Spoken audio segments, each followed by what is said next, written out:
अस्सलाम वालेकुम।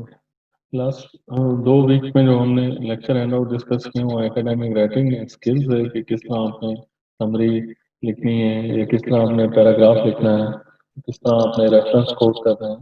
That was the last 2 weeks lecture handout. And this week we will discuss research ethics के क्या ethics हैं when we conduct research. Let's move to the next slide. The objectives हैं discuss what is mean by and why there should be ethical standards in biomedical research. It can be any research ethics. It apply to any sort of research you conduct, whether it's a computer science है, biomedical है, या कोई और field है. Ethics remains as same for all disciplines. Identify ethical issues in biomedical research which would amount to scientific misconduct के उसमें किस तरह जो है आप आइडेंटिफाई करने हैं हमने इश्यूज इसमें इस लेक्चर हैंडआउट में और वो किस तरह जो है it lead to the scientific misconduct है ये हमने इस लेक्चर हैंडआउट में डिस्कस करना है। Explain the role of an ethical ethics review committee जो रिव्यू करती है उन पेपर्स को आर्टिकल्स को उनका क्या रोल है वो हम इसमें डिस्कस करेंगे। Instruct set of guidelines for members of ethics review और आप उसके गाइडलाइंस मेंबर्स जो हैं सेट करेंगे वो डिस्कस करेंगे हम सॉरी जो रिव्यू कमेटी में एथिक्स रिव्यू कमेटी के लिए होनी चाहिए। Involves the application of fundamental ethical principles कि क्या principles follow करने चाहिए for to planning, conducting and publishing of research. These are all objectives जो हैं वो research ethics हैं जो कि हम इस lecture handout में discuss करेंगे और उन्हें समझने की कोशिश करेंगे और हम जब हम खुद research करेंगे तो हम ये ethics को मद्देनजर रखते हुए हम अपनी research करेंगे।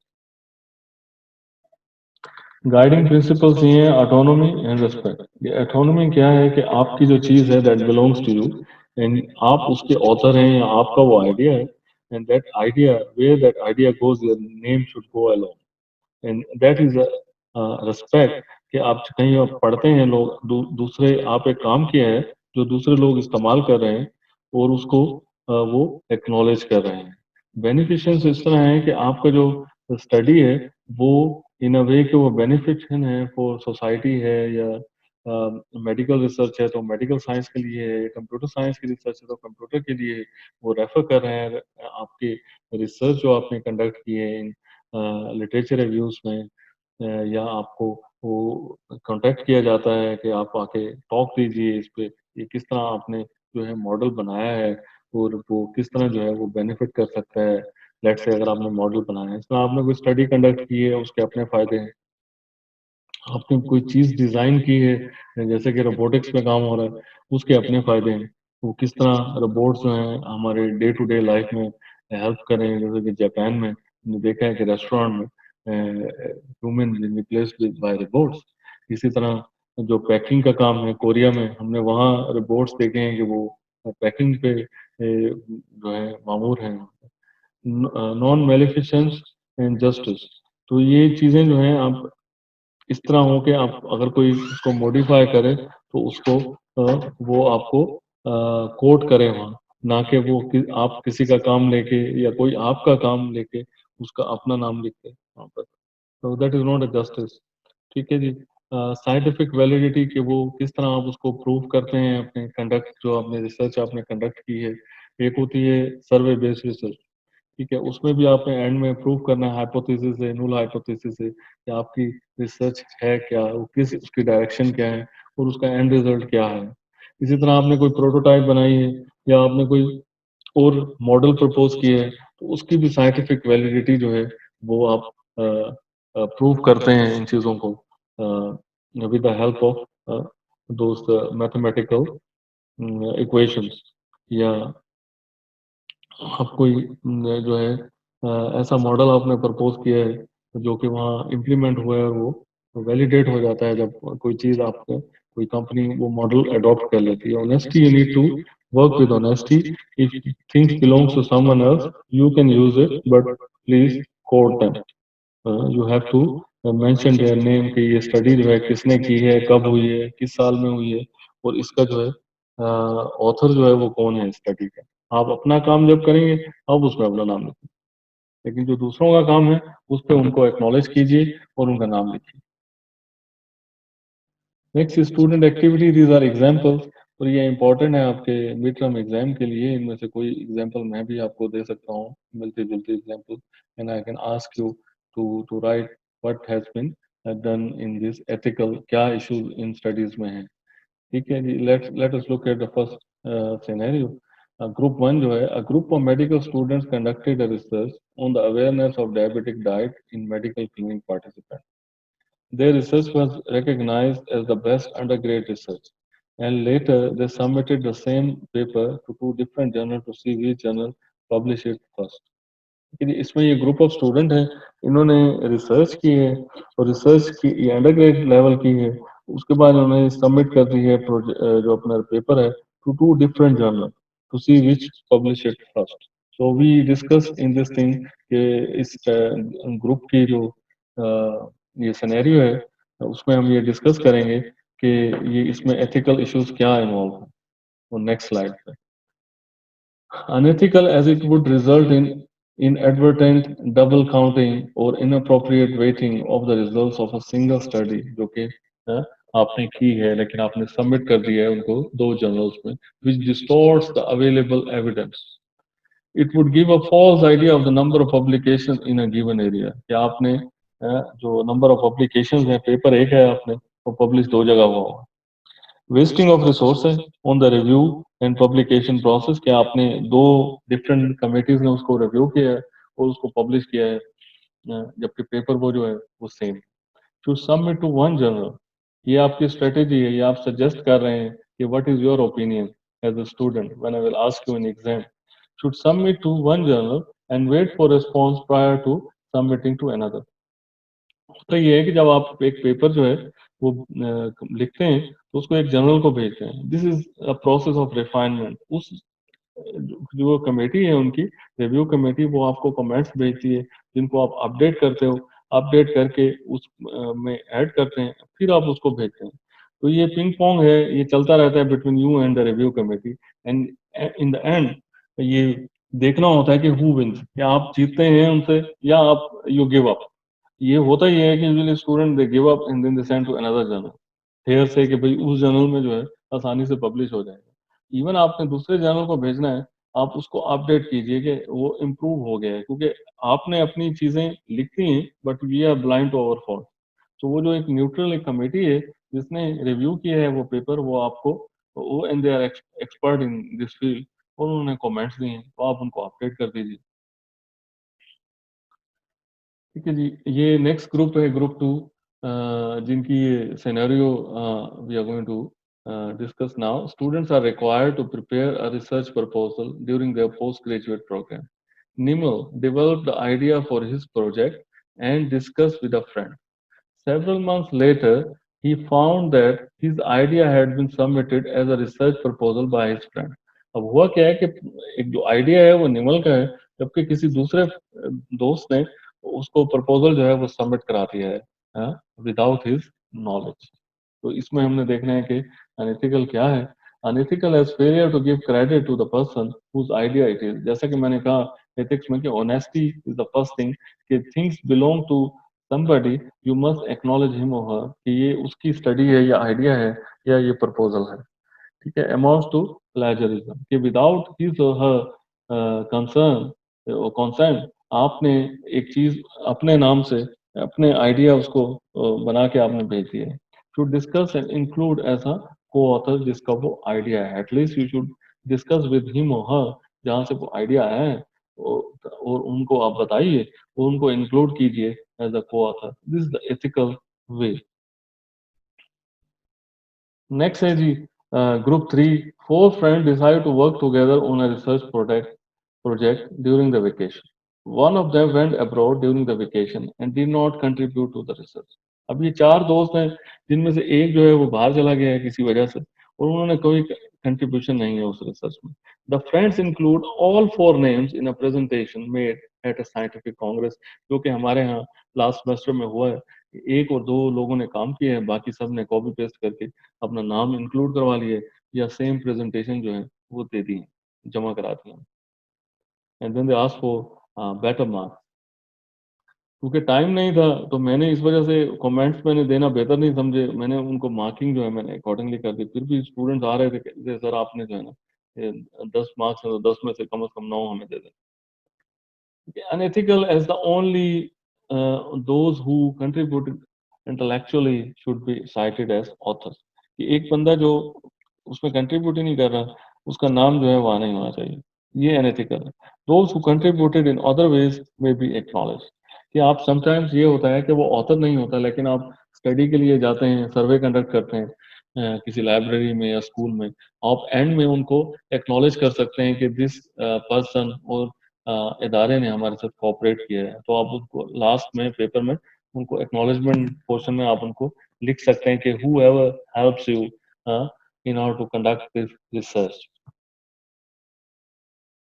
Group 4 ये है कि a group of postgraduate students collected data from a group of bank officers with their consent regarding their working hours and salary with regards to the prevalence of high blood pressure।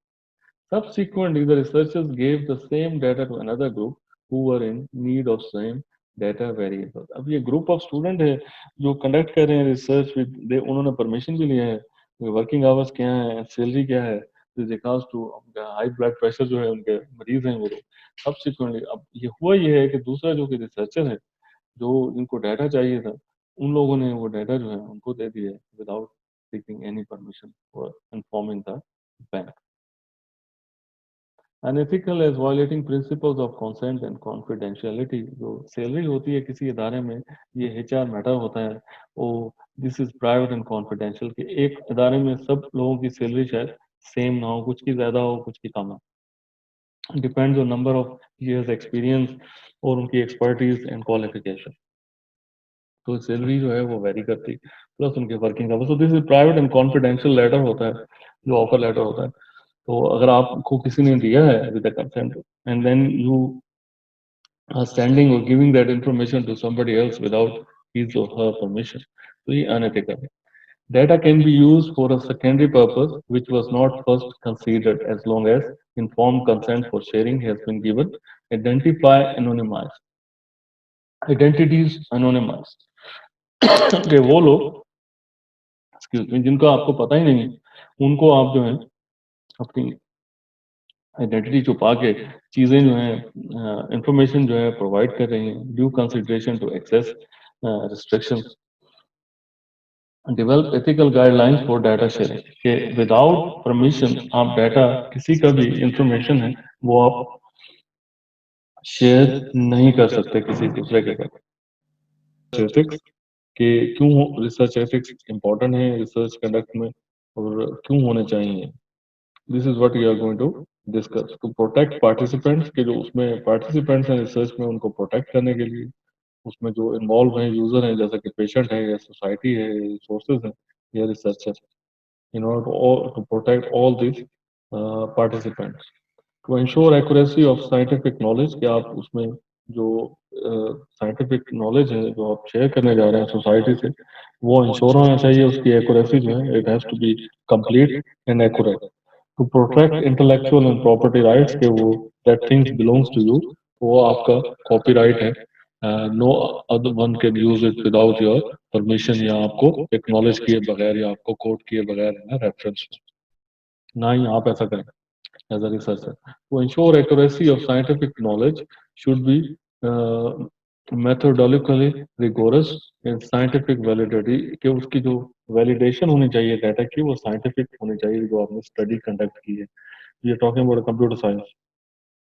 तो इसमें आप model propose करते हैं या research जो है सर्वे base करते हैं जिसमें हाइपोथेसिस है, रूल हाइपोथेसिस है या इमेज प्रोसेसिंग है, तो उसकी जो स्टडी जो है वो साइंटिफिकली जो है वैलिडेट होनी चाहिए। जो आपने उसकी जो रिसर्च मेथड्स हैं वो आपने you need to be very careful during that particular phase कि आप किस तरह उसको कंडक्ट कर रहे हैं रिसर्च को।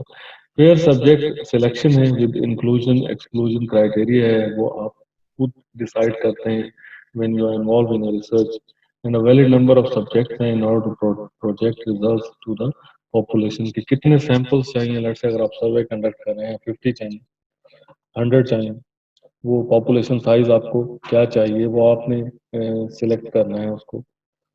State research method clearly so that another person can conduct advanced study in future। जहाँ आपने काम छोड़ा है वो आगे उसको लेके चल सकें। So you need to decide and state clear research methodology. This is important. Is it ethical to copy the methodology from a published paper? This is the question. अगर हम कॉपी कर रहे हैं methodology तो हम उसको मेंशन जरूर करें वहाँ कि भाई हमने ये स्टडी हैज बीन डन और ये इस ईयर में हुई है, किसने ये स्टडी की है उनको हम रेफरेंस करें, उनको कोट करें वहाँ। And then you start your methodology. Even let it be same, वो results when you collect it be different in your methodology. आप उसने हॉस्पिटल में की है, आप ही हॉस्पिटल में करेंगे, आपके पेशेंट डिफरेंट होंगे, एनवायरनमेंट डिफरेंट है। या आप किसी और जगह करेंगे तो वो स्टडी अगर आपने कंडक्ट की है उस मेथड को अडॉप्ट करते हुए तो नो हार्म, लेकिन जो पहले हो चुका है उसको आपने मेंशन जरूर करना है। डोंट ग्लॉस रिसर्च मेथड, कि आप उसमें ग्लैमराइज मत कीजिए, उसमें जो चीजें हैं जैसी हैं उनको वैसे ही आपने स्टेट कर देना। शुड नॉट फॉल्सिफाई, उसको गलत मत कीजिए, चीजों को मॉडिफाई या ओमिट कर मत कीजिए data just because you cannot do that analysis. तो आप उसको निकाल के और अपनी मर्जी के जो है रिजल्ट्स जो है आप बनाते हैं, तो दैट इज कॉल्ड मैनिपुलेशन। तो वो उस तरह की एक्यूरेसी उसमें फिर नहीं रहती जो होनी चाहिए एक्चुअल डाटा पे। Use actual data for analysis, can not include someone else data, या किसी से आपने डाटा लिया जो हमने प्रीवियस अपने सिनेरियोज में डिस्कस किया कि स्टूडेंट ने बैंक का डाटा जो है वो अपने दूसरे दोस्त के साथ शेयर किया है just because they were in a need, they were looking for the similar data. Report errors जो हैं उसमें जो आपने लेसन लर्न किए हैं वो आपने लिस्ट करने हैं, वहाँ बताना है कि ये चीज़ें आपने ओमिट की हैं, छोड़ी हैं, या जो लेसन्स आपने लर्न किए हैं, जो सीखा है वो आपने लिखना है उसमें। Be aware of conflict of interest, जो आपका इंटरेस्ट है आप उसी में ही कंडक्ट कीजिए रिसर्च, ना कि उस फील्ड में आप एंटर हो जाएं जो आपका रिसर्च इंटरेस्ट ही नहीं है। Should not with hold information, किसी इन्फॉर्मेशन है आपके, डू नॉट होल्ड और केप्ट इट, आपने वो इंक्लूड करनी है अपनी स्टडी में और वो बताना है कि ये इंफॉर्मेशन है क्या। That's what the information has to be complete, accurate. Keep data and material for 5 years।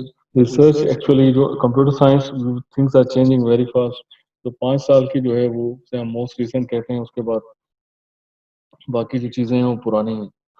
तो इसी वजह से लिटरेचर रिव्यू है, मैं स्टूडेंट को एम्फेसाइज कराता हूँ बहुत ज़्यादा कि जो मोस्ट रिसेंट आप लिटरेचर रिव्यू को रेफर कीजिए ताकि आपको पता लगे कि व्हाट इज हैपनिंग नाउ, ना कि आप 2001 के पेपर्स जो हैं आप रेफर कर रहे हैं। Paper should be, let's say now as we speak is 2020, so paper should be 2016 onwards, research paper, or 2017 or 18 onwards if possible।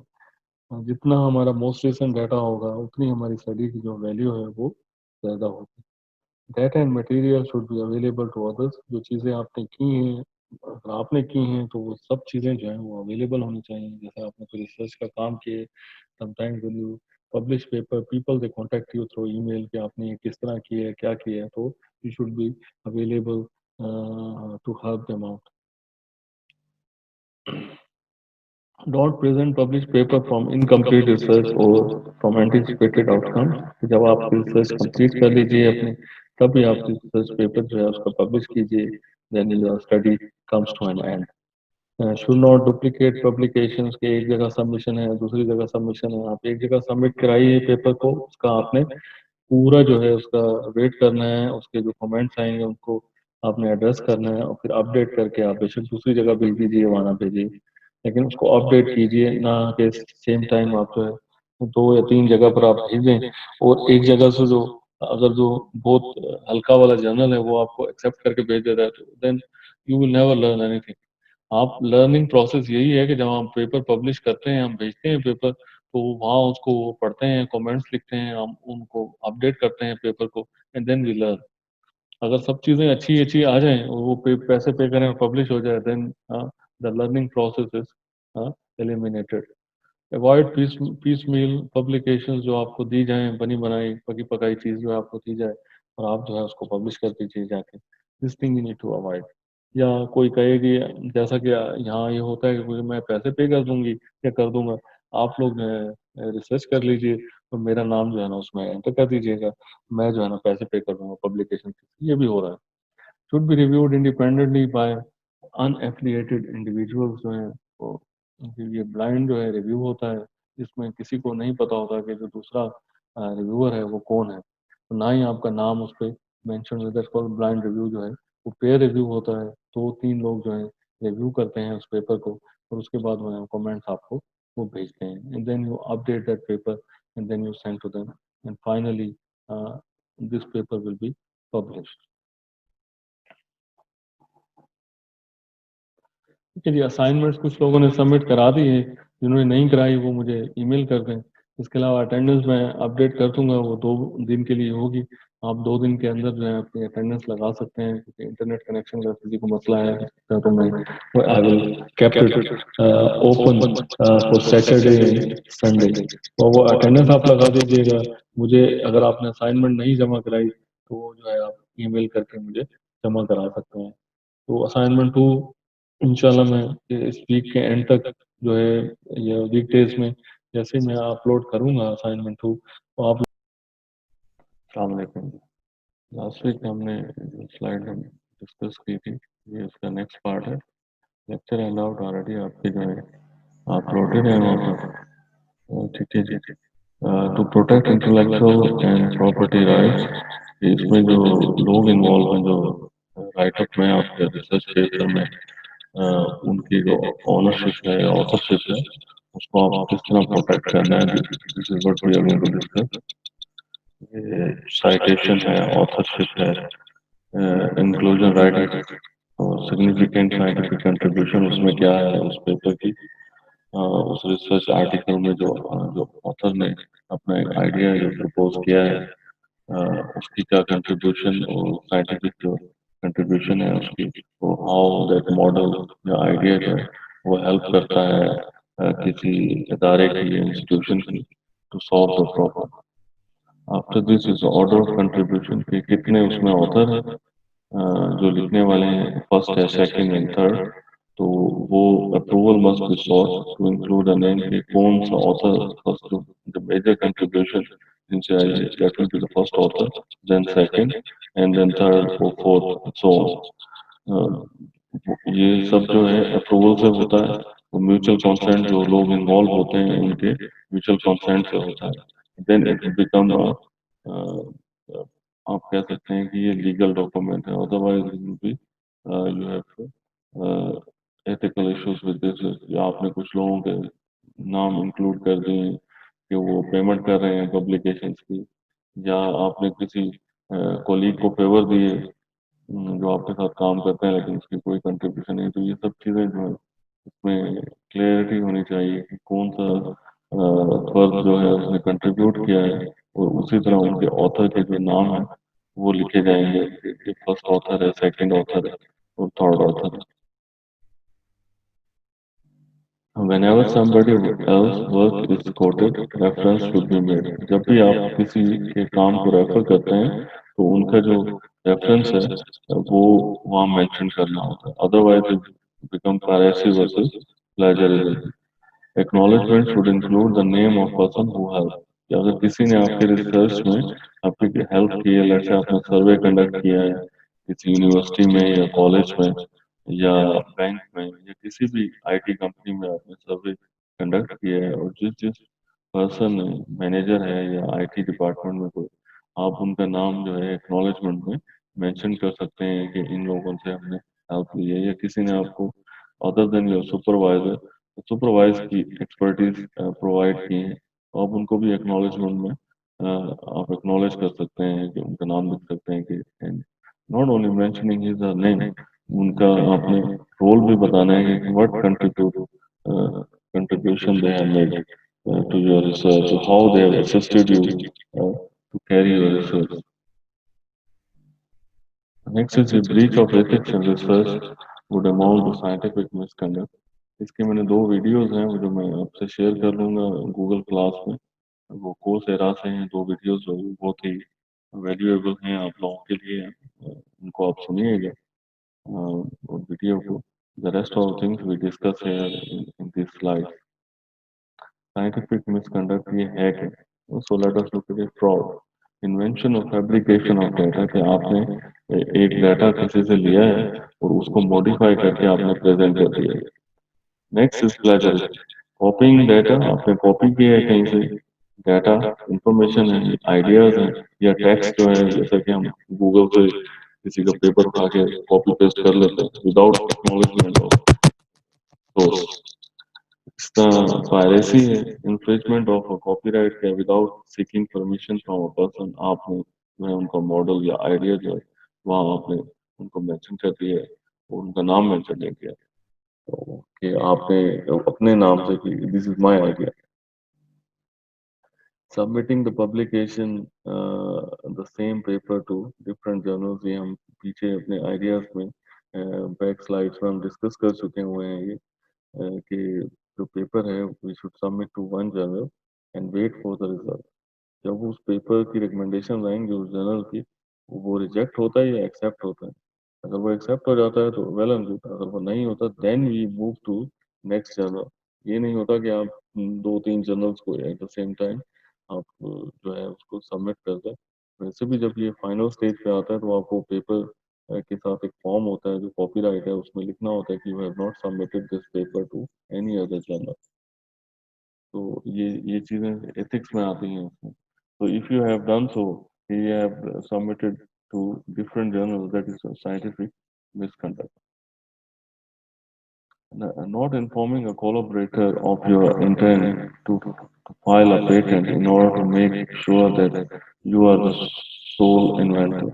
अब ये पेटेंट ये है कि आइडिया है, जो आइडिया आपका एक्सेप्ट हो चुका है वो that is in place for company to adopt. ये यूएस में ये एक्सेप्ट होता है, ये वहीं आपके जो आइडियाज हैं उनको शोकेस किया जाता है एंड दैट बिकम, आप समझ लें कि वो प्रैक्टिकल अडॉप्शन के लिए है कि कोई भी कंपनी उसको आपके आइडिया को ले सकती है। और उसमें ये है कि अगर आपके जो कोलैबोरेटर्स हैं जो इन्वॉल्व रहे हैं पेटेंट में, उनका नाम आपने मेंशन नहीं किया या उनको आपने इन्फॉर्म नहीं किया और आपने जो है वो फाइल किया है पेटेंट आइडिया को without informing and showing that, और प्रिटेंड कर रहे हैं आपके I am only the inventor, जबकि वहाँ तीन से चार लोग जो हैं जो कंट्रीब्यूशन है या कोलैबोरेटर हैं आपके साथ जो काम करता है, लेकिन इन द एंड आपने जो है ना उसको अपने नाम से जो है फाइल किया है पेटेंट को विदाउट इन्फॉर्मिंग अदर्स। समटाइम्स ये होता है कि हमारे साथ जो लोग काम कर रहे होते हैं उन लोगों का इतना ज़्यादा एक्सपीरियंस नहीं होता, उनको पता नहीं होता। रिसर्च पब्लिकेशन पेपर पब्लिश हो गया उसके बाद आपने उन लोगों के नाम रिमूव करके आगे अपने नाम से जो है उसको फर्दर जो है पब्लिश कर देते हैं, जो कि totally unacceptable. or this will lead to scientific misconduct, including a colleague as an author on a paper in return for a favor, even though the colleague did not make a serious contribution to the paper। कि आपका colleague है, आपको favour कर रहे हैं, उसका नाम जो है आप इंक्लूड कर रहे हैं, जबकि उसने कोई कंट्रीब्यूशन नहीं की उस पेपर में। अब जैसा कि मैंने आपको प्रीवियस स्लाइड पे एग्जांपल दी, कुछ कोलीग्स ये कह रहे थे कि हमारा नाम इंक्लूड कर दीजिएगा, हम पैसे पे कर देंगे। these all things lead to a scientific misconduct। Research publications में सिर्फ उसी का नाम जाना चाहिए जिसने उसमें कंट्रीब्यूशन है उसका इन टर्म्स ऑफ आइडियाज और एंड सो ऑन, ना कि कोई आपका फ्रेंड है या कोलीग है आप उसको जो है उसका नाम शामिल कर दें उसको फेवर देने के लिए, या वो कह रहा है कि मैं पब्लिकेशन के पैसे दे देता हूँ तो आप उसका नाम इंक्लूड करते हैं। All this things consider scientific misconduct. Trimming outliers from a data set without discussing your reasons in a paper, कि आप कुछ चीजें हाइड कर देते हैं उस डाटा की in order to get the desired result, but वो चीजें आप डिस्कस नहीं करते कि why you have omit that set of data from your paper, from your research। ठीक है, using an inappropriate statistical technique in order to enhance the significance of the research, कि आप वो प्रॉपर जो रिसर्च मेथड है जिसमें ये statistical technique apply होती हैं वो आप यूज ही नहीं करते in order to enhance the significance of the research by passing the peer review process, जो कि peer review blind peer review होता है किसी भी पेपर को रिव्यू करने के लिए, announcing your results through a press conference without giving fair adequate information to review your work, okay, without any pair review. अब ये पेयर रिव्यू क्या होता है कि जब भी आप पेपर किसी जर्नल या कॉन्फ्रेंस में भेजते हैं, they send for other experts to have a review. अब उनके जो कमेंट्स आते हैं उसको आप अपडेट करते हैं, and then it will become, then you send to them and then they accept the paper. और वो फीस पे करने के बाद वो पब्लिश हो जाता है अगर जर्नल में, या फिर वो डेट जो है अनाउंस होती है उस डेट पे जाके आप वो पेपर प्रेजेंट कर देते हैं। अब ये है कि अगर आपने किस कहीं रिव्यू ही नहीं किया, आपने पेपर लिखा है और प्रेस कॉन्फ्रेंस में उसको जो है अनाउंस कर दिया है ना, उसका जैसा कि अब हम पढ़ते हैं हमारा एग्जाम होता है, देन द रिजल्ट अनाउंस और हमारा ग्रेड्स जो है आते हैं। इसी तरह इस पेपर को जब हम लिखते हैं तो इसका हम डिसाइड नहीं कर सकते कि वो सही है गलत है, उसमें चीजें सही हैं या सही नहीं है, अप्रोप्रिएट है इनअप्रोप्रिएट है। वो जो है वो पैनल जो है जहाँ हम बैठते हैं पेयर रिव्यू के लिए, वो लोग ये डिसाइड करते हैं कि इसका इसकी वैल्यू क्या है रिसर्च की। Conducting a review of literature that fails to acknowledge contribution of others, क्या आप कंडक्ट कर रहे हैं, लिटरेचर यूज तो कर रहे हैं, बट वो लिटरेचर जो है एक्नॉलेज नहीं कर रहा कंट्रीब्यूशन जो है दूसरों को। Stretching the truth on a grant application in order to convince reviewer, क्या आप स्ट्रेच कर रहे हैं उसका उसको in order to convince reviewer that your project will make a significant contribution to the field, which is also lead to scientific misconduct, कि आप prolong कर रहे हैं, आप स्टोरी लिख रहे हैं उसमें in order to prove that your contribution is significant to the field, which is totally wrong। आप जब भी ये चीज प्रूव करते हैं, you prove it with the logic, with the base कि आपके के पास ये रिजल्ट्स हैं, जो कि एक मेथड है, रिसर्च मेथड जिसको फॉलो किया जाता है। So you follow those all those steps and then you in the end you come up with this contribution, तो आप तभी क्लेम कर सकते हैं, ना कि आप एक स्टोरी लिख के विदाउट एनी, कोई उसका बेस ही नहीं है उस स्टोरी का, बेसलेस स्टोरी आप कन्विंस कर रहे हैं कि इसको एक्सेप्ट किया जाए significant contribution. Giving the same research project to two graduate students in order to see who can do it the fastest. Project once is taken, you should not give to another person। ये एक project जो है once it is done, क्योंकि ये research project है। अगर आप research project एक स्टूडेंट को दिए हैं आपने, इस उसमें कि वो फास्टर कर लेगा, दिस इज टोटली अनएथिकल। यहाँ पे ये पेस जो है, रिसर्च पेस जो है, ये इस चीज से डिसाइड नहीं होती कि कोई कितनी जल्दी करता है। असल चीज उसका रिजल्ट है कि रिजल्ट क्या आता है उस रिसर्च का, ना कि एक बंदे ने हफ्ते में की है रिसर्च कंप्लीट की है या 2 महीनों में की, और दूसरा जो है वो एक दिन में वो करके ले आया है। तो दैट डजंट मैटर। द जो असल चीज है रिसर्च प्रोडक्ट में, वो आपका रिजल्ट है कि वो रिजल्ट क्या है और वो किस तरह कंट्रीब्यूट करता है, सिग्निफिकेंस उसकी क्या है। Overworking, neglecting and exploiting research students, कि आप जो है कहीं निग्लेक्ट कर रहे हैं जो लाइक डिसलाइक होता है, और आपने उसको वो चीज़ें रिसर्च की असाइन कर दी हैं जो उनका एरिया भी नहीं है, just because of this overworking है, निग्लेक्शन है, लाइक डिसलाइक है, ये सब चीज़ें इनमें this all this things lead to scientific misconduct. Making derogatory comments and personal attack in your review of author submission, ये नहीं लिख सकते आपके पर्सनल, अगर आप जानते हैं ऑथर को तो आप ये चीजें नहीं लिख सकते। दिस आर एथिक्स, या आप पर्सनल अटैक कर रहे हैं कि ये चीज जो है चुराई गई है या so and so, you should not right such thing. आपने प्योर जो है उसके पेपर का जो रिव्यू करना है, उसको प्योर ऑन आइडिया है जो उसने उसमें मेंशन की है रिसर्चर ने कि उसका आइडिया क्या है। ना कि आप जो है पर्सनल अटैक यानी कि ये आइडिया जो है ये चुराया गया है अगर ऐसा है तो आपने मेंशन करने हैं ये चीजें। ये रिसर्च स्टूडेंट के हवाले से है कि आप you are not only writing papers, you are also reviewing. Once you become a reviewer so you should not do such thing. यहाँ पे सर ये first few points take you as a researcher.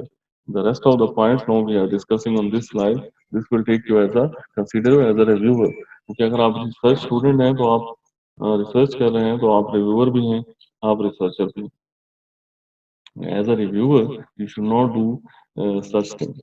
Making significant deviation from the research protocol approved by the review board without informing the committee कि आपने उस जो protocol है उसे deviate किया है without informing the approved board.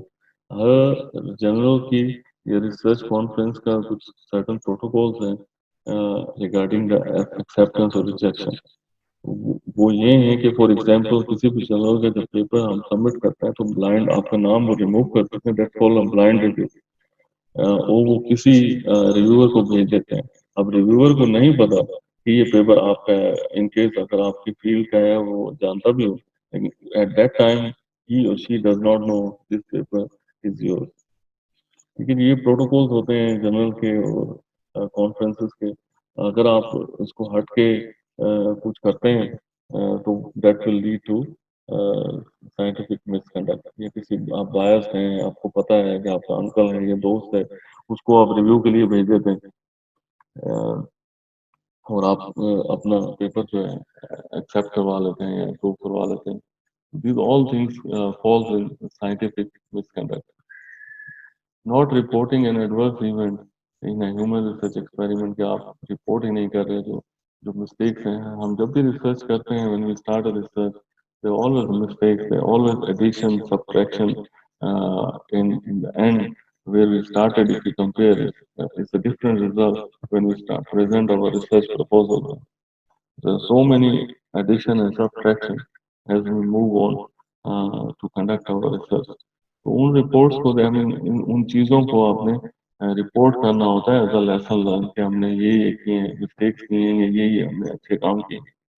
Wasting animals, this is not part of it. You should not consider as a computer science research. This is for the biological. Exposing student staff to biological risk. These two points आप remove कर दीजिए या ignore कीजिए. Rejecting a manuscript for publication without even reading it, as I mentioned, कि आपको paper एक आया है जो आपने किसी टाइम आपके पास नहीं है या कोई भी वजह है, आपने विदाउट रीडिंग किसी पेपर को रिजेक्ट कर दिया है just because you have no time, या आप उस बंदे को या बंदी को जानते हैं और आप उसको रिजेक्ट कर रहे हैं इस वजह से। तो ये this all the things again consider to scientific misconduct. अगर आपने नहीं करना है रिव्यू तो आप कह सकते हैं एज रिव्यूअर कि I am not available to review such paper. ना कि आप पेपर को आप रिसीव कर लीजिए लेकिन रिव्यू करने के लिए आप उसे पढ़ें मत। Without reading it you straight away reject the paper. sabotage someone work कि आपने किसी के काम को sabotage किया है, rigging an experiment so you know how it will turn out कि आप values change कर देते हैं, data change कर देते हैं in order to get the desired result. Deliberately overestimating the clinical significance of a new drug कि आप कोई clinical medical पे जैसे image processing है उन पे कुछ काम कर रहे हैं या इस तरह का कोई ऐसी रिसर्च है relevant to the medical science, then you overestimate the clinical significance of a new drug in order to obtain economic benefits without looking at the drug significance. Yeah, so again, this all will lead to scientific misconduct.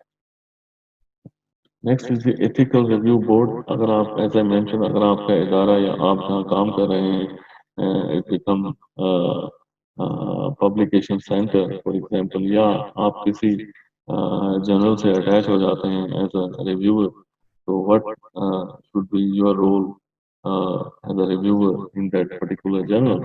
Convey to maintain ethical standard of practice in research, ensure protection of subject research workers from harm or exploitation, to provide reassurance to the public कि आप उनको reassure करें regarding what they are doing in their field. Protect researchers from unjustified criticism. कि आप criticism कीजिए based on these are research results, ना कि आप personal attack करें researchers. These all things are unacceptable in any ethical review committee or institution review board. Procedure for ethical clearance कि आपने कोई रिसर्च कंडक्ट करनी है, किसी जगह पर विजिट करना है, डाटा कलेक्ट करना है, हॉस्पिटल है, क्लिनिक है, स्कूल है, कॉलेज है, तो क्या प्रोसीजर है उसका रिसर्च का, किस तरह, how to move on, fill ethical clearance form and attach proposal कि आप फॉर्म अटैच करेंगे along with योर प्रपोजल कि मैंने ये रिसर्च करनी है, उसके लिए मुझे जो है इंफॉर्मेशन दरकार है, एंड देन क्वेश्चन है कि आपने जो क्वेश्चन है डिजाइन किया है. Nowadays, we have online questionnaire also. We send the link to the institution and then they circulate among the employees.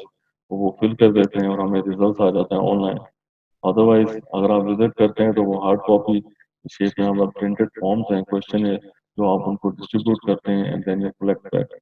Inform consent form आप उनसे अप्रूवल लेते हैं, information leaflet etcetera and submission.